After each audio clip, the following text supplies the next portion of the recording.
up? What up? What's going on? Once again, it's on.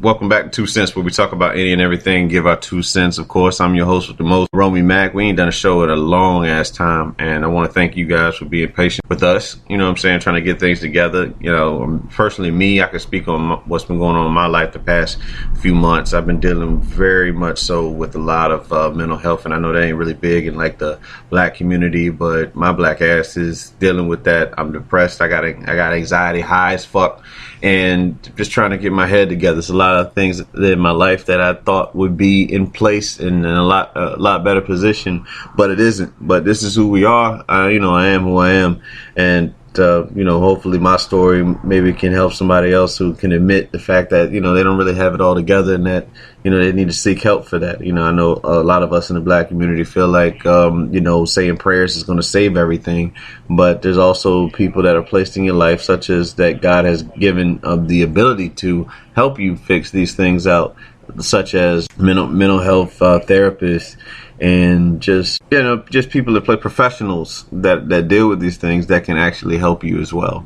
So I mean, all I'm saying is that if you can afford it, be sure to check out mental health and therapy for yourself. It's highly important, man. So much stuff you've been holding on for years that you didn't even realize, and so hopefully we can get to that. But what I'm saying, without further ado, I'm bringing back the entire crew, and even the bird Meezer, as I like to call him. But yo, family, what's going on? What's up?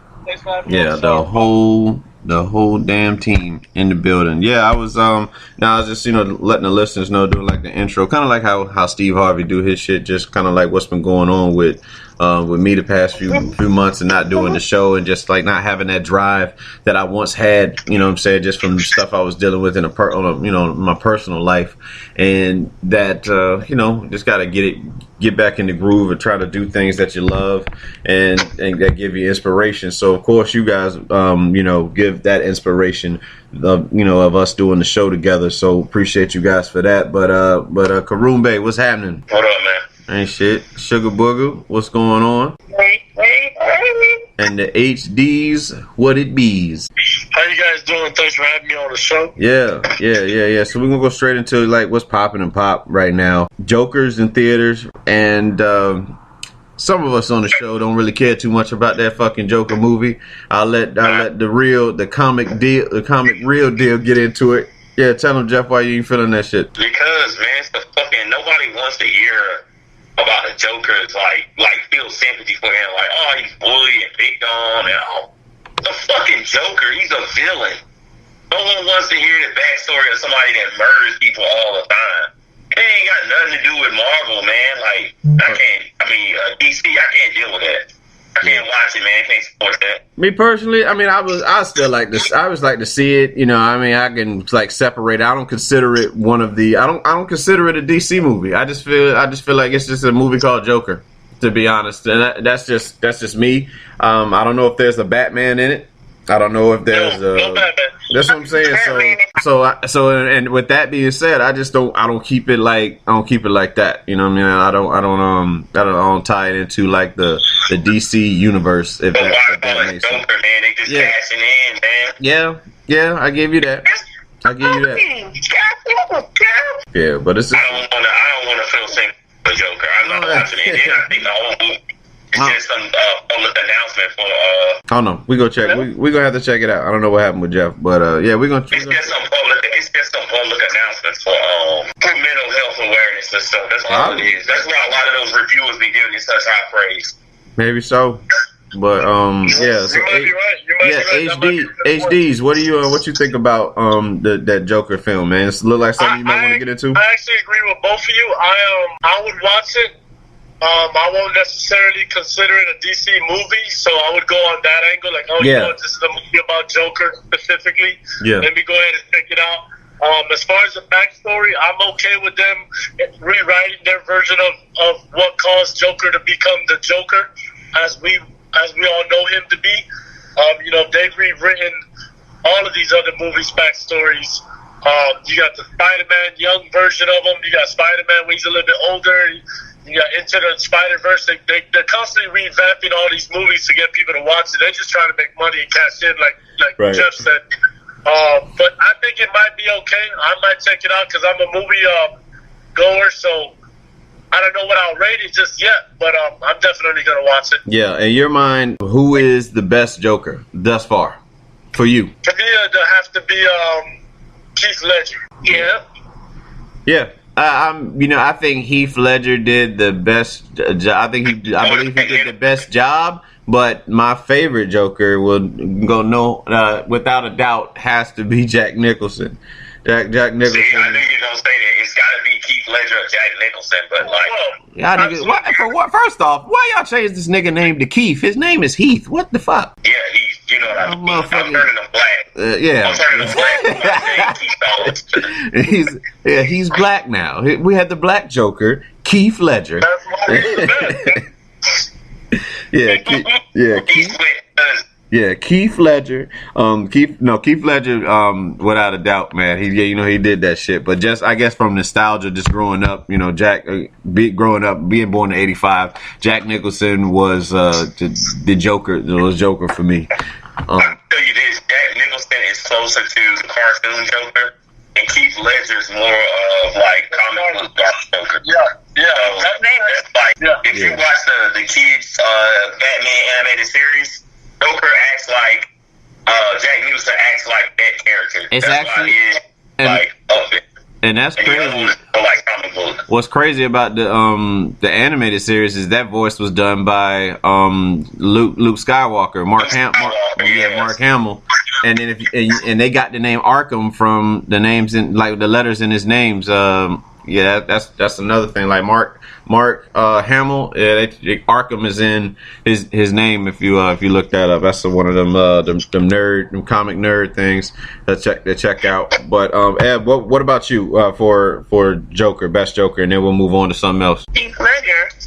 Oh, Keith, y'all, you like Keith too? Okay, cool. I didn't say Keith. I said Keith. Yeah, well, see the show has been done. Birds set it off. We going with Keith motherfucking Ledger, and that's what it's going to be. Of course, this week we had the sentence come out for the lady that shot somebody that she thought was in her house when she didn't realize whose house she was in, Amber Guyger, and it came down to her getting 10 years. I want to say only 10 years, but yeah. Only 10 years. Yeah, she only got 10 years. Meanwhile, the black dude kills a police dog. He got 45 years. But I digress. But she'll be out of 5. They'll punish. Yeah, she'll be out of 5. Yep, good behavior. But it should, if anything, it should be in place that the punishment should match the crime. That's really what I think about that shit. The punishment should match the crime, and yeah. That's my stance on that shit. The punishment should match the crime. But not only did she get 10 years, she got a fucking hug from the victim's brother. And Bird said he was hitting on her in the cot room. I think she wanted to be her pen pal. That's what I think. Yeah. So he thinks it's that or whatever. And the judge came up and hugged her too and gave her a Bible, and you said was some saran wrap to protect her self when she in prison. What'd you say now? I said she gave her. You said the judge gave her a Bible and then like saran wrap so that she don't get touched in prison. That was. Yeah, she gave her some advice. Yeah. She said don't drop the soap. And a pack of cigarettes. And give her that Bible for her ass. Yep. Don't for her ass, man. A new copy. You know what's fucked up? Get the least amount of time that any person can get for a crime like this. Because it's supposed to be murder, not manslaughter. She got fucking manslaughter for murdering somebody. Then to add on to it, there's drug dealers that get more time than she got. Yep. Justice. And that means she could be out in 4 to 5 years for murdering a person that fucking home. She'll be out in 5 years, man. I'm gonna tell you like this, Jake. Look, Jake, it's not what you know, it's what you can prove, okay, Jake? Gotta understand. Yeah. Yeah. Well, Well, you know, that's like me getting 2 years and the judge, I murder somebody and I get like 4 years and the judge come down and hug me like, you gonna be alright. Get the fuck out of here, bro. Yeah. Let's get one side of this. This thing going on in pop is going to go tie into our topic later on that we'll get into. Also tonight premiering. This is recording on a Friday. It probably won't come out until I don't know sometime next week. But SmackDown is coming to Fox. But I feel like wrestling WWE is on its on a decline, and I feel like AEW is on the rise. About to take over. AEW had a nice premiere, the 2-hour premiere. Chris Jericho, they gave the Asian chick Ayugo, I forget her name, something like that. But she's the champ. This is on TNT. They got AEW wrestling on TNT. Who's in charge of that? Who's running that?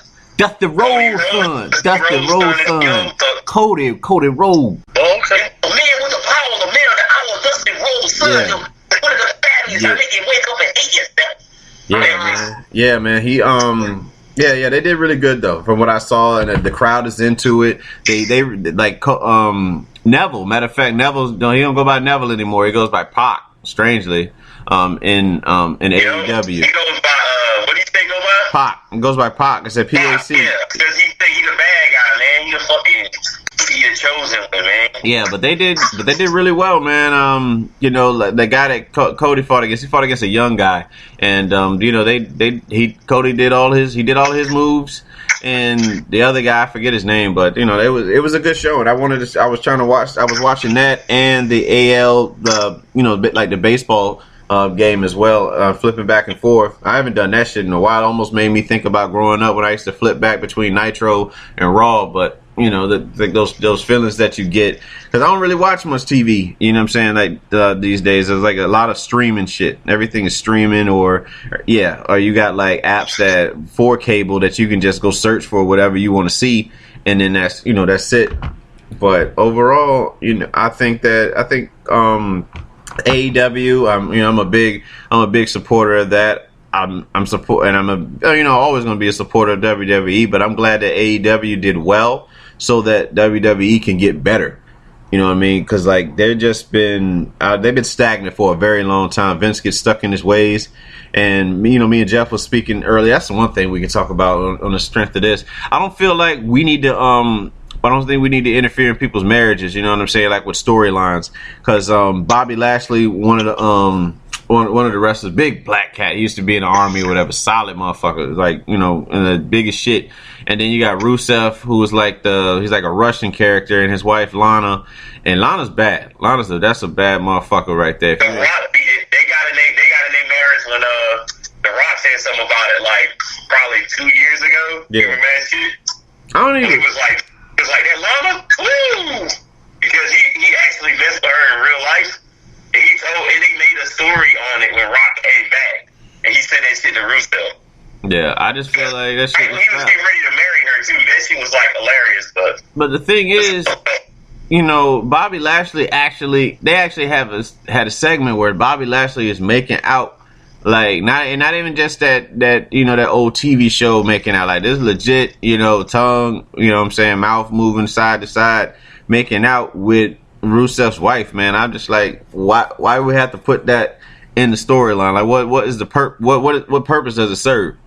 You know what I'm saying? Because they're sports entertainers, and a lot of them want to be actors and actresses. Nah, man, so, that ain't the way to move. Vince They could have gone a whole nother route, man. With that, and I watched the Eddie Guerrero match back in the day with Rey Mysterio, for Rey Mysterio's son.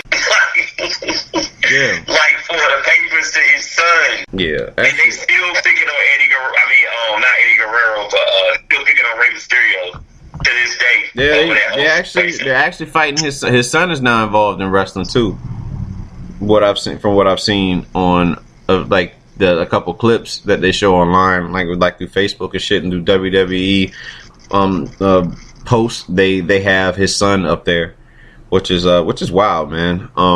But you know, I mean, Ebony, what about you? Like, I say, Jeff is a wrestler. They got an angle where they want him to like to kiss a female wrestler. I mean, how does that make you feel? She probably wouldn't care. I would care. She want that money, baby. And you a female wrestler. You know what I'm saying? Like that's because it's a different time. It's a different time for like when Vince was making out with like Trish back in the day in front of like Linda. There's no social media. You know what I'm saying? No social media. But like these guys portray themselves like outside of work. They portray themselves in like real lives. They show their real lives through like social media. So you see that. You can imagine, you know what I mean, like the blow up that Lana might have in her DMs or Rusev and like writing the comments. And people know wrestling is fake now. Like it ain't like back in the days. Like they know it's fake. Oh, Macho Man would have lit that fuck up. Yeah, Macho really gave a fuck. If they had a segment where Hogan was making out with Elizabeth, Macho Man is breaking character. Off gate. That was just who he was, yo. I just feel like, you know what I'm saying, like they could use fake marriages. Just like, yeah, wrestling is fake. How about we use fake marriages and all that shit? Why we gotta tamper into like people's real marriage? That's the shit I don't really care too much for. I mean, H Boogie, man, what you think about that whole spill, bro? Well, I definitely don't like the fact that they tap into real marriages to try to sell and make a profit out of, you know, possibly destroying somebody else's future. But I think Jeff again has a good point where, you know, people know now more that wrestling is fake, and a lot of these wrestlers consider this a version of acting. So I think from their perspective, they consider themselves actors / entertainers / you know, wrestling or whatever, wrestlers. So I think from their angle, they don't see it as anything wrong or harmful to their relationship because they just see it as acting. But the potential is there. Anytime, you know, someone else is making out with your other significant other, the potential is there for that to lead to something else. You just got to be a little bit bigger than that. Yeah, man. Well, you know, that's all, you know. Wrestlers get divorced anyway. I don't think I know, except for Triple H and Stephanie, any of them that stay together like long term. Because wrestling destroys your marriage in the first place. Yeah, they travel too much. It's a small world. I mean, they're always on the road with women. Like that's it. Ric Flair tell you, shit. And he'll tell you, man, he don't went through them all in real life. Yep. Yeah. There's gonna become a wrestler. Space Mountain. Yeah, but moving on to our last topic and what's popping and pop before we Booker T is wife John. Yeah. Because he take her everything. Well, that's what you have. That's what you have to do. You have to do that. Man. You gotta make a part of the story, I guess. Nah, they ain't never had no shit where Booker T wife had to make out with Triple H or fucking Test or I don't know the Doink, the Clown, whatever. Any of these motherfuckers. No, they did have one with Triple H was trying to hit on Booker T's wife though. But she ain't fuck with him. No, because I think Harlem Heat would have beat his ass in real life. Yo, Booker T would have beat his ass probably in real life. He don't give a fuck. Yeah. He'll beat your ass for real. Go off topic, man. And Chris Jericho will jump on anybody. Yeah. So last thing I want to touch on is the fact that Diane Carroll died today. She's 84 years old. For those who don't know Diane Carroll, she was the first black woman to get a a leading role in a TV series. I believe it was Julia back in like the either 60s or 70s. You know, don't quote me on it. You have to research that shit. But for a lot of us know her from the Five Heartbeats. She was Jimmy Potter's wife in the Five Heartbeats. And you know, and also if you've seen the movie the Peebles with Craig Robinson from The Office and Kerry Washington, she was the mother. I think she was David Alan Grier's mom in that movie. But that's the last thing I've seen her in, man. But she's done really great for black acting. You know, contributions you know are huge. You know, huge in success. But you know obviously rest is that the same lady from Friday? No, that's not her. That's you thinking about Anne Marie Horsford. We talking about Eleanor that said you know, when Big Red came to the funeral, he's like, Eleanor, you have my deepest sympathy. And then she was like, get you come here and you disrespect how dare you come here and disrespect my husband and yell for him to get out. You know what I'm saying? That's who Eleanor is. Okay. Yeah, but so rest in peace. Condolences to her family, and we just gonna move right into Suge. Suge, what's your rant of the week? Suge's rant of the week. Let's go. My rant of the week: nasty ass people not washing their hands properly. Here I am in the desert, so we got to wash our hands before we go into the dining facility and wash our hands every time we use the bathroom because germs and sickness spreads like wildfire around here. But let me tell you, do not wash your hands for 2 seconds and think the damn thing is clean. I swear, I don't know how many people are sick around here because they don't have proper hygiene. And fellas, this is disturbing. I was told that, okay, if y'all just pee at the urinal, some guys don't wash their hands because they think they're still clean. Well, if you shoot somebody, fast fact, if you shoot somebody, you pee on your hands to get the gun residue off, gunpowder. I'm just letting y'all know that as a fast fact. If you shoot somebody, not saying that that's what you should do, but yeah. All right. That was alarming, disturbing, and all of the above. But get this. All right, shoot up. But well, we're moving straight into Karoon Bay's top joints and games. So what you got, bro? Actually, I just realized that Battlefront 2 Gundam is actually coming to America. I've been playing it with my Japanese account for like the last 4 months or something. But it is coming to America, and you probably should hop on that. All right. It's like 5-on-5, 6-on-6. Kind of like a what's that game? Call of Duty type thing, but with Gundam. So, fuck is a Gundam? Yeah. What the fuck is a Gundam? You never seen Gundams? I don't know. No. Never seen a cartoon Gundam? You still on Cartoon Network? No, I don't watch that shit. Gundam Wing, Gundam Force. That's been out since the 80s, bro. Gundam is like classic. Cool. Hey, Slick, I gotta go, man. I'll hit you guys up later. All right, man. We appreciate you being on the show, HDs, man. We'll get with you. All right, man. You guys take place. All right, bro. The closest thing I can say to Gundam, if you watch Voltron or Power Rangers, it's just like giant robots that destroy each other, but it has a good backstory. Right. It's all about war and it's basically about a war between like the Earth civilization and some other people that were from Earth that moved off Earth and stuff. Yeah. All right. Well, what about music wise, man? You got anything? You got some Benny the Butcher or something? I mean, we ain't been on here in a while, man. You gotta catch the folks up on some music. Gotta get anything Griselda game. Conway the Machine. I've been listening to a lot of West Side Gun. Yeah. You got one called Supreme Blind Tail, which basically, the Griselda gang is like a Wu-Tang.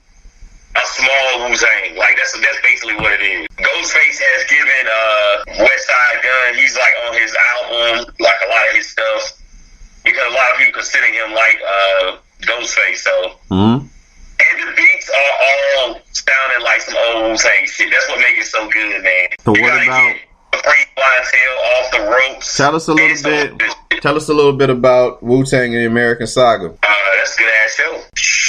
It's a lot. You gotta it basically get a backstory of how the Wu-Tang met, man. Like how they got together and came the group. Yeah. A lot of them didn't like each other. A lot of them for different barrels. They got there. It seemed like the Raekwon tried to kill Ghostface at one point because they was from different sides of the hood. It's just wild. And RZA is basically like the key that held that put those guys in together. Yep. Saved their lives, probably. Yeah. And more. Especially Raekwon remind me of what's the dude from The Wire the one that killed the dude over the lollipop? Marv something it began with an R. Yeah, I forgot. I hadn't watched. I still got to finish The Wire. Yeah, it's like Raekwon other shit, man. He like super game, motherfucker like a boogeyman and shit. All right. Well, we're gonna jump right into our topics. That we have for the day. And that is topic number 1. Are black people too forgiving when it comes to when bad shit is done to us? Let's go back to the white kid that came into the church and popped off, you know what I'm saying? Like killed all those people in the church. And then they were the church was quick to be like, we forgive him and all this shit. So now we have today's story where Amber Guyger kills a black man. I don't know if he's unarmed or what have you, but just a black. She's able to kill a black man, and she gets away with 10 years by doing so. And then the brother comes up and says in the court, and he's forgiving her for what she did. And they give her hugs, and like the judge hugged her, and like we mentioned earlier. So I want to ask you guys, do you feel that we are too forgiving to those who cause harm to us, to our people? I think that we are, but forgiveness is not for that person. It's mainly for you. It's not for that person at all. And I guess, I don't know. I see it from both sides. Forgiveness is for you. You forgive somebody, that's for you. It's not for them. All right. I'll give you that much. Yes, forgiveness is definitely for you. However, the justice system isn't that forgiving for us. I'll just say that shit. So, I mean, those are two different. That's apple. It's kind of like apples and oranges, or maybe it's a green apple and a red apple. However you see it, but it's just like on the surface. Solid knowledge, Playboy. Yeah. Wait, Jeff. No, I'm gonna let him go. No, it's cool. I'm good. Kanye, you cool, Kanye. What I'm saying is that I just feel like it's just very interesting that there's all this sympathy about this, but there's no sympathy when it comes to us thinking that we're animals, and you treat us as animals when you pull us over and you think I'm reaching for a gun when I'm actually getting my license and my registration. Though, like those many stories that we have, or even if we do tell you that there is a gun in the car and we have proper papers for it, you still fire. Like, those things kind of like, they do fuck with you mentally as a black man. You know what I mean? Like, like, what are you supposed to do? If you're doing all the right things and you still shoot me, then what is it? Mm-hmm. But go ahead, Kanye, go back. It's on you. It's on you, Jesus. You want to know what I find funny? We are quick to forgive another race, and we are quick to forgive our own people. Yep. We're not forgiving to each other. Nope. If that doesn't shock you, play your mind, yo, honestly, everybody, please check out the Willie Lynch letters when you get a chance. Yeah, I checked it out, and you do. We are quick to forgive anybody else that does harm to us, except ourselves. Yep, and that shit will definitely explain why the system is designed. We have been psychologically trained to do this to ourselves. You know what I'm saying? Like, again, we pit each other against each other. We pit men against women. And I watch people bash the hell out of cars, but they forgive fucking. I've seen black people forgive fucking Weinstein, like, say shit, and I'm like, because I'm gonna give you this. I gotta say this. We won't forget our own families. We'll forget other people. Let's go. Well, I'll say this. I'll say this much. We forgive our entertainers. That's for sure. That's one thing. And like, if we really fuck with you, like if your shit that good, we will forgive you. Because damn, R. Kelly was guilty the first time, motherfuckers. He was guilty the first time, but we still forgave him. We kept doing dance, Step in the Name of Love. And that's just what it was, whether or not I don't know. I don't know about the mic shit. I don't know about the mic shit, but just the way people moved, it was just like, it didn't faze them. Still doing the moonwalker, still watching him grab his crotch, whatever. You know what I'm saying? It was just forgiven. And not just that. He had that plagued against him, but people still fuck with Mike. They try to taint his name, you know what I mean? But people still fuck with Mike. Like fan wise, he still had, pandemonium and all that shit. But so it's like forgiven, and not even just in the black community was he forgiven. He was forgiven by roughly everybody, because Michael was just that big. So, but just getting back to this shit, it's just very funny that, like Jeff says, we don't forgive our own people, but we you know, we see the good in forgiving, like I guess others and shit like that. Like we're real quick to, like, you know what I'm saying, let a lot of shit go. Like we're supposed to forget about slavery, but meanwhile the Holocaust shit is something that needs to be in remembrance and all that, you know. So like, yeah, you go ahead, Joe. We've learned to hate ourselves, basically. We're quick to we'll forgive somebody else before we do. Family member who stole from us, anything or lied to us, we'll forgive everybody else. But the ones closest to you, we won't do. Yep. I gotta take a picture right quick. Hold up. The Fly God is an awesome guy. So, you know, we'll move into our next topic on that note, while Jeff taking pictures and shit. How much pain is too much in a relationship or a friendship? You know, like when is it, you know, enough for you to be like, you know what, I'm not able to deal with this no more. Like, I'm not gonna continuously let you you know, tear me down, let me down rather. You know what I'm saying? Like what is it for you guys, I say, that puts you at a point where I gotta, it's time for me to, you know, to lay this to rest. You know what I'm saying? Like, you know, I love you, but I gotta, this is not we're not able to go on like this. You know what I mean? Mm-hmm. Some people, with me, man, like with friends, I'll tell you a recent thing that's happened, man, that like irritated me to no belief. I know somebody that had surgery recently done, right? Yeah. Well, but I'm not even gonna say, know somebody, my son. I'll say that. I had someone basically just like, it's like people who that always be in the situation to make themselves feel important. And usually, like, I've done this before with someone that lied, like a certain individual, and me and my wife have driven a long ass distance to go sit in a place for like 4 or 5 hours, and everything he told me, or that person, it was a lie. I took it as that, like maybe it was a while back, didn't understand.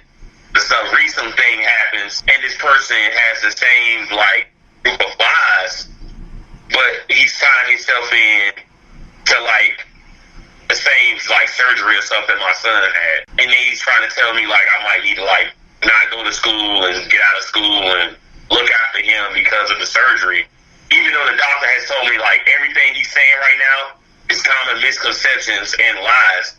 I didn't say that, but I let him talk and finish his shit, knowing that he was lying the whole time, which irritated me. And I was like, you know, I'm done, yo. It's enough of that. Like, if I would have listened to him and believed him, I would have took my son out of daycare and been home watching my son. I could be finishing school.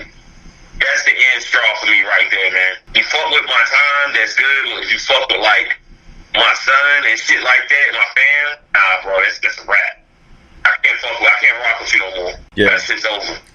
All right, for me, really, when it comes, like, as far as like friends go, you just got to sit back and ask yourself, have they been there for you? Like, where do they benefit? Where's the benefit? Where do you find benefit in these people that you call friends? Like, what exactly do they do for you? When you find out, when you're going through shit, is when you find out who's there for you and who's not. And like I said, I'm at one of the lowest points in my life right now. What I feel like is one of my lowest points in my life. And and as far as I know, I've seen people reach out, those who do know. You know what I'm saying? Like, again, Karumbe, and, you know, and even Eb, you know, Eb in the desert, so it's really not that much, you know, she'll, you know, message and shit like that. But like with Karumbe, he knows.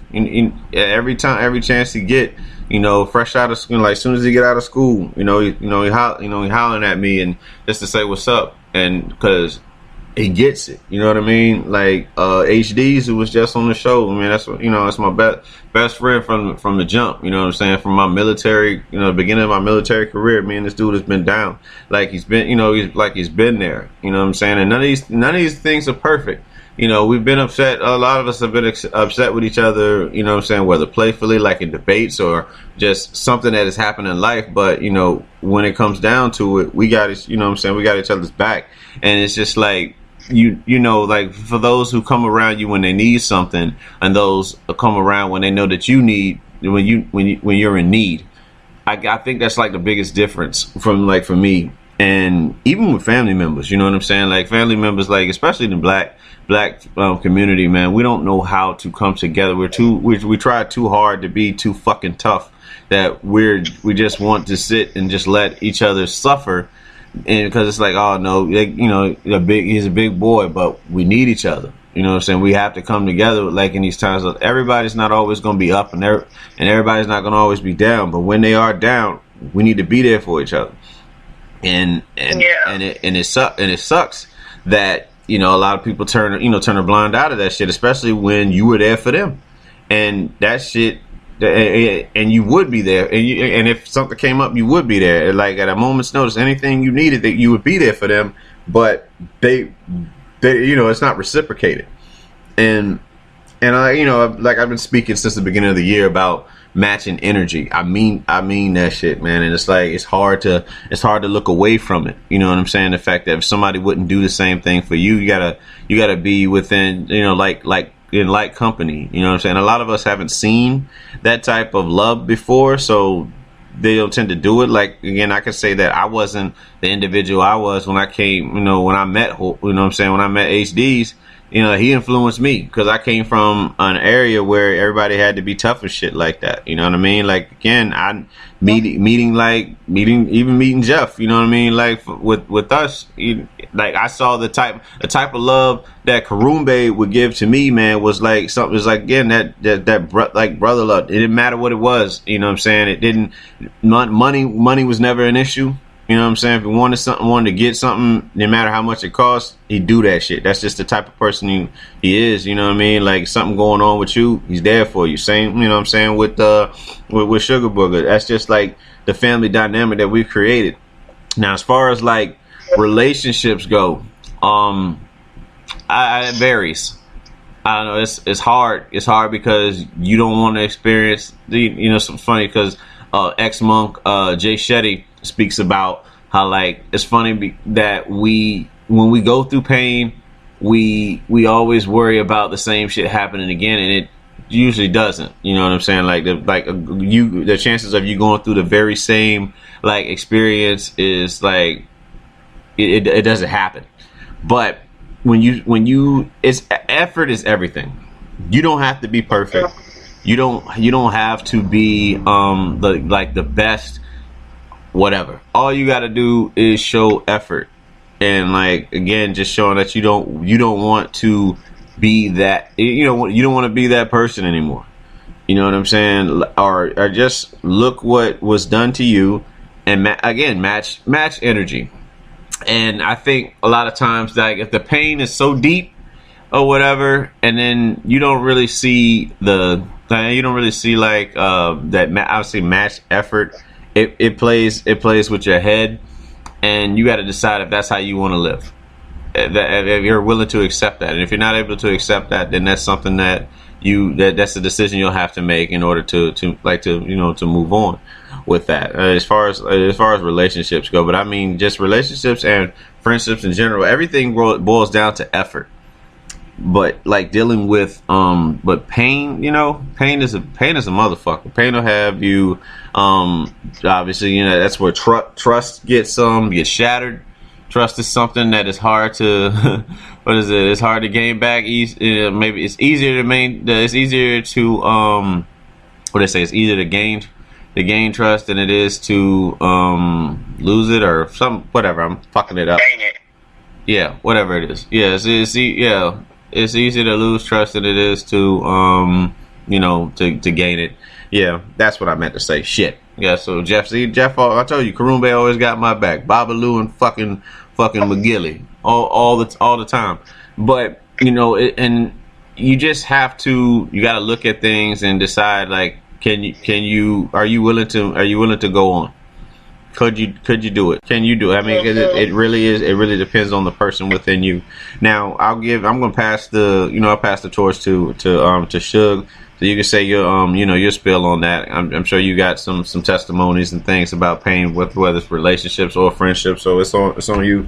I've been through a lot. So I mean, as growing up in the military and being in the military, You know who's got your back and who doesn't. You people show their true face when certain situations are around, and when you come through hard times. Some people say they're there for you, and that's just for show, because they want everybody to see that you're something great person. They have something that they got to prove, and they just want to make themselves look good. And there are people that are genuine, they care. Relationship-wise, I can't say I've been into spiritual relationships or anything to speak, but I don't know. It's, I don't know. Yeah, you know who's got your back and who doesn't. That's how people back. And that's how we gotta move, and that's what we're gonna do going forward. You know who's there for you, you know who's not. And we learned that when I was coming from the hospital. That was like I want to say it's a wake up call, but you know who's in your corner when stuff like that happens. Exactly. So, again, people just get so caught up in their own shit that they don't take time to recognize those who are in need. And that's what a lot of family do, man. They especially if you far, they call them their own world. Yep. Your world is foreign to them and shit. Yep. And for that, even you are close to family. You can come visit family. You come home. You come to visit. In the military, right? You go home and you visit your family. There be people that live 2 hours away from you. They could not take any. It's like they can just take a few hours out of their day to come and see you. It's like it's things like that, and when people go up, they want you to come there, but it's like, and then when something like a tragedy happens or whatever. People will come, show face, smile in your face, try to make yourself look good, and they disappear, and you don't see them for a while or hear them. And there's people that, they, like you, Matt, you call and check up on the kids all the time. I'm sorry to say this, but they talk to you more than some family members. And it's vice versa. Yeah, same here. Same here. Definitely talk to you guys. If I brought up a call history, I promise you there's more friends than family on that call history, unfortunately, and that's just what it is, and it's unfortunate that it is like that. And I've definitely made efforts to try to do that within my family, and again, everybody's just stuck into their own way. It's just how things are. Maybe they feel like they're just not able to relate to you, so they just don't talk to you, or they feel like you're still upset about something, and they're not ready to come to terms with that. Whichever it may be, that's just how it is. And again, I know for sure that I've definitely tried to be there for a lot of people, friends, family, and it wasn't always reciprocated. And that's where my pain comes into play, and it has a lot to do with being codependent. Because when you're codependent, you put everybody's issues before your own, and it's like not knowing how to love, not knowing how to love yourself. You can put all the love into everybody else, but you don't know how to love yourself. And that's something that I've had to learn over the course of this year. And a part of me has learned to restrict certain things, and I'm doing my damnedest to just to move forward. Like, again, getting into mental health, starting next week. Matter of fact, I'm supposed to start next week. See what I can do as far as learning who I am, and getting into my head and try to smash out all these painful thoughts that I've had all these years, all this I can say baggage that we all have collectively all through the years. Just ways to move better. There's ways to move better. That's, like I said, that's something that's not really talked about in the Black community, and that's what actually going to lead me into the next topic, and that is why is mental health not spoken of in the Black community? In you guys' opinion? Because in the Black community, it's always been, hey, ain't nothing wrong with you, just pray back. Or better yet, that person just need to get ass whooping, especially kids are having mental health issues. And, that and Black people, we raised that. Don't tell everybody your business. You keep that within the family. So if you're having some problems, you just deal with it. But seeking outside help was, that's frowned upon. You think they're going to be, you think that you're weak, or you don't seek help because then everybody going to know your business. So I think that, that's why it's frowned upon, but it has to change. What about you, Jeffrey? I'm going to say this. Dave Chappelle said it best about the guy that he went to school with and was graduating going to Harvard and got married and divorced. He was like, he never thought about killing himself. He made it a joke.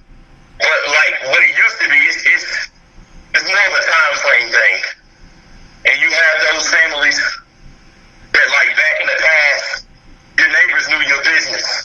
Like, if that was our mental health back in the past with certain people, certain families. The neighborhoods, like your neighbor knew that, you might be short on rent and you got your cord running to their house. You know what I'm saying? That was our mental health. That was our psychiatrist. Was like the unit back in the 70s and before times like that. That used to be the unit of neighborhoods and shit in poor communities. Now it was either white, black, whatever. Because a lot of people couldn't afford a psychiatrist or none of that. But now, like probably in the 80s, the 90s, everything became like you worry about your own business. I think a lot of it has to do with like, your uncle's on crack, you don't tell nobody, but everybody know you're on crack or whatever, that kind of stuff. That 80s and 90s, pretty much the 80s and 90s is where people still separating and not being as like close units like it used to be. Because you got to understand, before then, a lot of people didn't go to psychiatrists or mental health and all this shit. But they ironed out their problems with each other. It was different. Now you don't do that. The church, you went to the church about it. That was it. What mattered was going to the church. There's a lot of people that didn't go to church. I'm just saying, like, let's say if your son did something, the neighbor will whoop your son's ass and parents will get mad about it. You know what I'm saying? That's kind of like, that's how it was. It's not like that anymore. If your son didn't know how to, like, read that good, people knew he didn't know how to read that good, they tried to help him.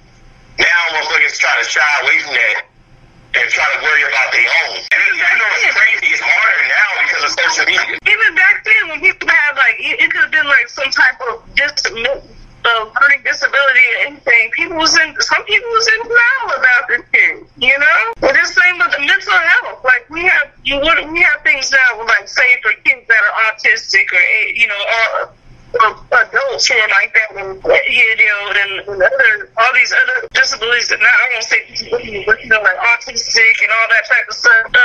They didn't think of it as, they were just like, hey, no, they need an ass for it. They didn't see it as, they need help. That was, people do this. No, they just acting like it. So then when people are like that, my mom decides to seek help. It always seems a bad thing. It's like saying you're weak if you seek help. Especially for males, you seek mental health, that was the only thing that the guy was weak.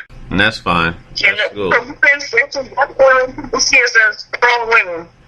We can't break down, or we don't need help. We're too strong for that, And we have to stick with that. We have to have everybody see us as strong, not vulnerable and weak. Like, I need help. I can't let people I can't show that. Yeah, fuck all that. It's either that, or take your own life. You gotta do what you gotta do. There's too many people riding on me, especially with my daughter. Like for me, like that's really the biggest thing for me. Everybody else, but my kid is number one, and like again, the life that she'll have, as she gets older, being able to have her father around for certain events and things, that's really what's important. So I'm not able to help anybody if I don't help myself. So I'm taking my black ass to therapy. That's what I do now. So try to get that going, and then we're closing with that. Black community. If anybody needs therapy, it's us. The shit that we've endured growing up, a lot of things, a lot of toxic homes, a lot of toxic relationships, a lot of toxic again, just toxic everything. You know what I'm saying? Growing up with, with families who deal with alcoholism, they have effects on you. That does affect you. That hollering and shit at your kids, that does affect you. And you know what I'm saying? Like, these are things that you got to take notice to, and you got to look at yourself and be like, oh, so this is how I became this way. You know what I'm saying? So, like, moving forward, how do you plan to move? Do you want to continuously inflict toxicity into your family, or do we want to get to a point where we got healthy relationships? You know what I'm saying? I think that's really just what's for me, and the change is gonna have to start. It's gonna have to start with me. You know what I mean? Like, as far as like my family goes, I mean, my brother was already into like mental health, and he's a lot better because of it. So, you know, I'm definitely following suit. My thing is, a lot of these other, I like to say, nationalities or races or whatever, right? They go to mental health and shit ain't solved. They just thrown on pills, and then whatever they do, shit's thrown right back into society. A lot of these motherfuckers, just like a lot of these motherfuckers is shooting places up and shit, they all have been to mental health, and they still fucking doing what they're doing. You know, it is they get pushed off in mental health, but there's no follow through after the fact, though. You don't just sit in the mental health and just... A lot of them have been in mental health. A lot of them have had help, and they just, they I don't know, maybe a lot of them are pushed on pills and they still do the same. They still, like, because no one don't know how to, like, go around and function. Nobody follows through with those people, though. We just, we sent you to mental health, you're good. And no, they not. Like, it's more than just mental health, though, that you need to get help from. With the people around you and stuff, too. It just doesn't stop. I had brought this up when we was talking about suicide. Like, military, we send people to mental health. Like, we send our airmen to mental health, but do we actually sit there and follow up with those troops? Or do we just pass them off to the mental health with a chaplain and just brush our hands and wrap our hands free of that person and be like, oh, they're not my problem anymore. And that's what happens. And it shouldn't be that way, because it's not going to help anything. Just passing them off to the next person and the next person. I think the biggest part of that is having people around you that try to understand. You can go to somebody and talk to them or do whatever, but if you can't find anybody around you that can relate to you and talk to you, then it's like the biggest thing for humans is like interaction with other humans. You know what I'm saying? If you can't find anybody that understands you and is around you, that's the same thing they do with people who are alcoholic and all the rest of it. You gotta have people around you that understand you and willing to listen to you. Yeah, and that's really all mental health is just having somebody there unbiased to listen to you. They don't have to be a health professional either. I mean, I had for like a year, even before my son, I had someone, a home health nurse was visiting me. This is a program that the hospital provided free of charge.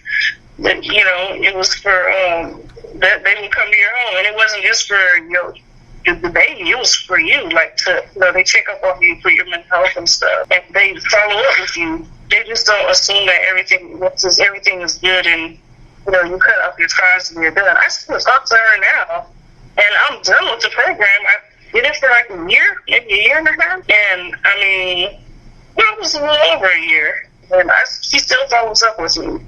I'm done with the program. We'll still call and check up on you every now and then. But people don't do that, though.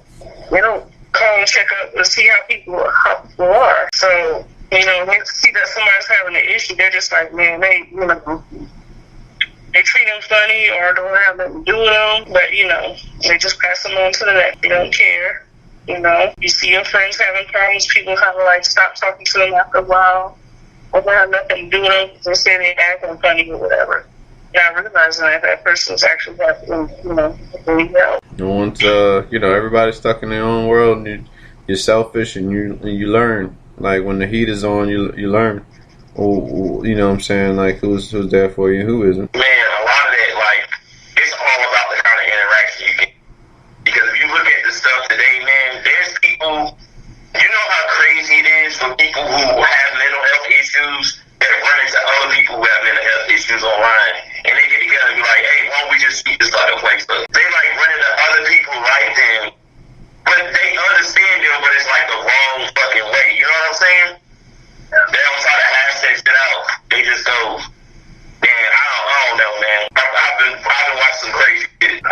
says if you seek him in a that does not mean you're a weak person or anything of that nature. Everybody needs help, and you should never be afraid to ask for it. It's pretty much the show, everybody. All that we have, at least for this week. I'll leave like conclusion notes open for Jeff and Suge. Like if anything they wanna leave with folks until we come back the next time. I don't know next time we'll do a show. We definitely want to try to do it like more on schedule like we were doing before. But scheduling conflicts do make matters a little bit difficult at times. But do our best to make things come to pass so that we can do shows. But y'all got anything y'all want to leave with anyone? I got a little thing, man. So I've been on a kind of recently. I've been doing like a low carb type. It ain't low carb, but it's like clean carbs. I want like sweet potatoes and stuff like that. Yeah. But I don't know if it's because I'm older or what. But my body, I'm to the point where my abs are like showing like nicely, but I still have like the kind of like love handle type shit. It's going away, but it ain't going away fast enough. It just looks weird to have like what they call, it's not delt muscles because delts are shoulders. It's kind of like the side lat muscles where you can see the definition in your lats. Then you still have kind of like, I don't know, man. I need some health tips on getting it away faster. I've tried different workouts online. I put more cardio. I try to eat cleaner. Because it worked last time. Like 2 years ago, it worked for me. So if you got like some tips, throw that in the comments or somewhere so I can try to see if it works. Probably. Your ass is old, so it's going to take you some time. Well, I'm old, but I still work out a lot. It's the You know what I'm saying? I still work out a lot. I think it's so for my cardio, I'm eating clean, but like I'm showing ab muscles that like the stomach abs, but the little bit of love handle stuff is like showing. It's irritating. It is fucking. I usually don't say shit about that, but it's irritating me. I think more so is portion. It's really just portion control, bro. That's really what we doing. But I'm not eating that much. I'm moving. I'm at school. I'm at the gym. I come home. I cook. I have to eat later because of my kids. I am not eating a lot at all. My calorie intake is low as shit. I barely eat breakfast. As for us, you can always follow the show on Instagram at 2 Cents the Podcast, and also at the official Romey-Mak page. And you can follow like a lot of our content and other podcast content on Facebook at the 2 Cents Podcast Central page. You can look that up through Facebook, and of course the Romey-Mak YouTube channel where you can subscribe, and these videos will be up there. Look for us on Apple Podcasts, and also what's the name of that damn app for Anchor. You can always check us out on Anchor and Spreaker too. Spreaker's another thing. I mean, a lot of platforms, and just trying to network with a lot of people within the industry. So if you are a podcaster listening to this episode and you would like to be on our show, definitely give me a shout. Leave something in the comments, or just a shout through like Instagram or whatever. But as for Romey-Mak, for Karumbe, HDs, and the Sugar Booger, this is 2 Cents. We out. Peace.